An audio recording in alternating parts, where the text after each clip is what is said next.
Alors bonjour à tous, je m'appelle Thiboul, donc c'est le surnom qu'on m'a donné, l'Algie. Et puis je suis arrivé à La Réunion à l'âge de 6 ans. Je suis né à Lyon, à Vénissieux, et chef d'entreprise dans le domaine du tuning et des accessoires automobiles.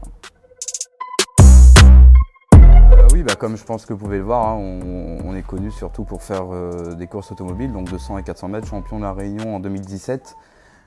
Sur 200 mètres et 400 mètres en 2019. Voilà.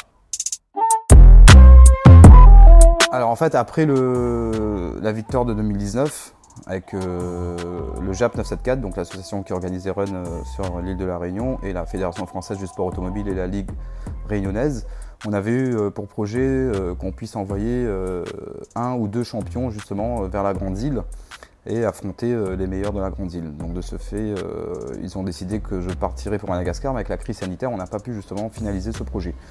Donc là, à l'ouverture des frontières, on a remis le dossier sur la table, et monsieur Yanis Selay, le président du JAP 974, qui a vraiment fait le nécessaire pour qu'on puisse partir, et les fonds ont été débloqués très vite par la fédération. Donc je remercie monsieur Antou, le président de la Ligue. Ce projet a été emmené de A à Z par Yanis Selay, donc président du JAP 974, et donc on a pu faire la troisième manche sur la Grande Île du championnat de Madagascar. Et la finale le 12 décembre où on était encore présent avec des super résultats.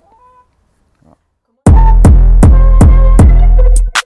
Alors en fait j'étais salarié dans une autre enseigne, et je voyais les gens étaient à fond sur les TDI, etc. Je me suis dit j'ai mon permis, et puis j'ai demandé à mes parents de m'acheter une Seat Ibiza.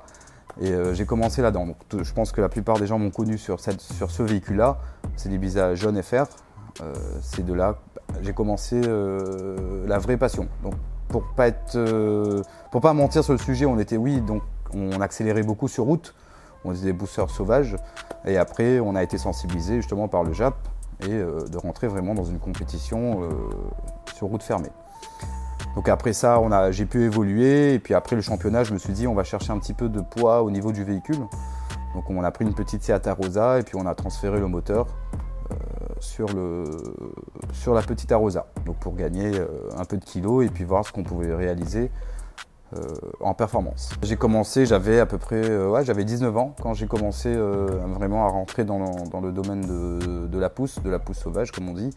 Mais aujourd'hui, on a pu se calmer et surtout maintenant rester dans des cadres légaux.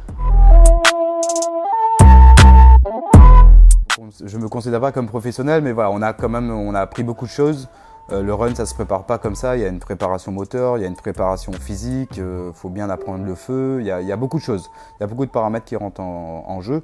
Et du coup, voilà, on a fait le maximum pour réussir à être d'être un bon pilote, si vous voulez. Sur La Réunion, il n'y a pas de souci parce qu'on a des licences à faire, donc la licence est obligatoire, ce qui nous protège aussi sur la piste. Avoir sa licence, c'est très important. Du moins, oui, on a une préparation moteur, donc après, beaucoup de préparateurs à La Réunion, on appelle ça des préparateurs pays, locaux, qui font du super bon travail. Donc déjà, je vous passe mon salut parce que vous faites du très bon boulot. Il n'y a pas de concurrence. Je trouve que tous les préparateurs, ils sont au top et ils travaillent très bien. Mon véhicule a été vu par un des frères de la team Parasport, donc monsieur Ludovic, qui avait fait le moteur dans ce temps. Et bien avant, c'était surnommé directeur. C'est lui qui faisait la partie moteur. Le préparateur, le programmateur en lui-même, c'est monsieur Kevin Parasport. Donc on a décidé, quand on a fait le swap, de changer de caisse. Donc après c'est Émeric Tipayet de Crazy Garage qui a monté le projet et qui m'a dit il y a de quoi faire. Donc vas-y, moi je suis là avec toi, il n'y a pas de problème. Et après c'est vrai, quand on a décidé de partir à Madagascar, il y avait beaucoup de papiers, parce qu'il nous faut un carnet ATA, il nous faut énormément de papiers administratifs, mais qu'on a pu régler en 15 jours. Donc ça a été super, avec l'aide de la Ligue et du JAP. Donc après le petit paillette en question, donc il est venu avec moi sur Madagascar pour le 28 novembre parce qu'il fallait finaliser beaucoup de choses sur place. La mécanique, ça peut lâcher à tout moment. On ne peut pas faire de prévision sur la mécanique, ça marche très bien aujourd'hui, ça marche pas mal le lendemain et ça peut casser 2 jours après. Et c'est ce qu'on a subi nous le 28 novembre parce qu'on avait fait les réglages avant que ça prenne le bateau. Tout était nickel, il y avait 0 fuite. Le samedi 27, quand on est parti sur piste sur Tana, bon, on a eu plusieurs casses. On a subi plusieurs casses et il fallait tout de suite chercher les pièces parce qu'il n'y en a pas. Il n'y a pas de TDI qui sont vraiment armés, comme on dit. On a pu trouver, grâce à la solidarité malgache justement, que je remercie aussi. Et du coup, on a pu faire la manche du 28. Et après, on a encore fait une grosse casse, une casse moteur. Donc là, on a quasiment tout cassé. Donc je suis revenu sur la Réunion, j'ai repréparé la culasse et toutes les pièces qui manquaient. On est reparti là-bas, mais malheureusement, quand on a ouvert le bloc, tout était pété. Donc on a fallu adapter, etc. Et encore la solidarité malgache qui nous a sauvés pour faire la finale. D'où ces beaux trophées et ces beaux résultats. Alors là du coup, en fait, d'après les règles fédération, enfin de la FIA internationale, on peut pas accéder au championnat malgache si on n'a pas 3 manches de validées. Malheureusement, on est parti super tard, donc c'était vraiment une prestation qu'on a voulu faire et voir un petit peu les conditions de la piste malgache. Donc de ce fait, le 28 novembre, donc on a gagné cette couronne. Donc on a fini premier de notre catégorie, qui est la catégorie Super Run. Donc des 4 cylindres. Ensuite, on était 3e de la sous-catégorie, toujours le même jour, et 4e au classement général, parce qu'on a subi une casse en quart de finale montée gagnante. Donc on prend la 4e place, on repart pour le 12, et le 12, figurez-vous que malgré qu'on a eu beaucoup de soucis mécaniques, on a un embrayage qui patinait depuis dimanche matin, pour moi c'était déjà mort, je pensais que c'était déjà fini, mais bon, j'ai réussi à gérer le véhicule. Du coup, donc on termine en finale. On perd devant on perd devant le champion de Madagascar avec sa Golf 4. Donc on prend la 2e place. On a la 2e place en catégorie Super Run et 2e place sous-catégorie générale. Donc eux c'est très bien cadré, il y a plusieurs catégories, etc. On a réussi à finir la course et porter les couleurs de la Réunion au plus haut. Maintenant le championnat reprend en avril et on prépare plein de surprises pour ce championnat qui arrive en 2022. Donc champion en 2017 sur les 200 mètres de Sainte-Anne et le grand trophée de 2019 remis par la Ligue officielle de la catégorie 4 dont j'ai été champion. Donc 2 fois champion de la Réunion sur la même catégorie.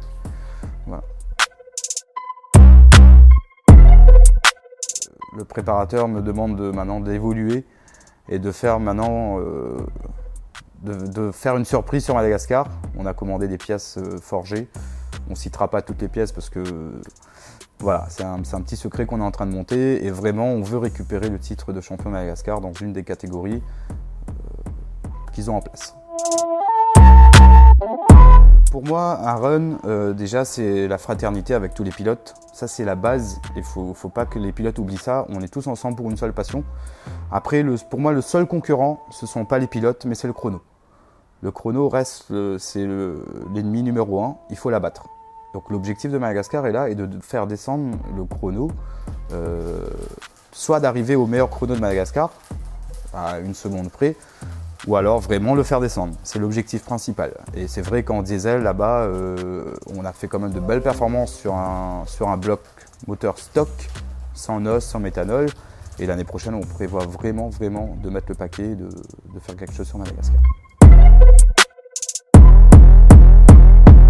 La meilleure montée qu'on a fait sur Madagascar, on est sur 402 mètres. Donc il ne faut pas oublier qu'ils ont 402 mètres d'accélération. On était à 13,48. Donc sans gaz, sans rien, sans aucun produit, full stock. Voilà. Ça c'est le meilleur chrono qu'on ait pu réaliser avant que ça casse.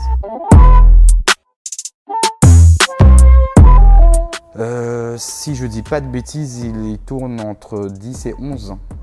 Reste à confirmer, voilà. Mais par contre, ils ont des belles préparations. On a même un ami mauricien qui était sur place au nom de Niven, qui a fait une évolution 5 rouge, qui est magnifique, qui est très bien préparé, qui lui aussi, je pense que l'année prochaine, va abattre le chrono aussi. Voilà, c'est l'objectif du run. C'est ça.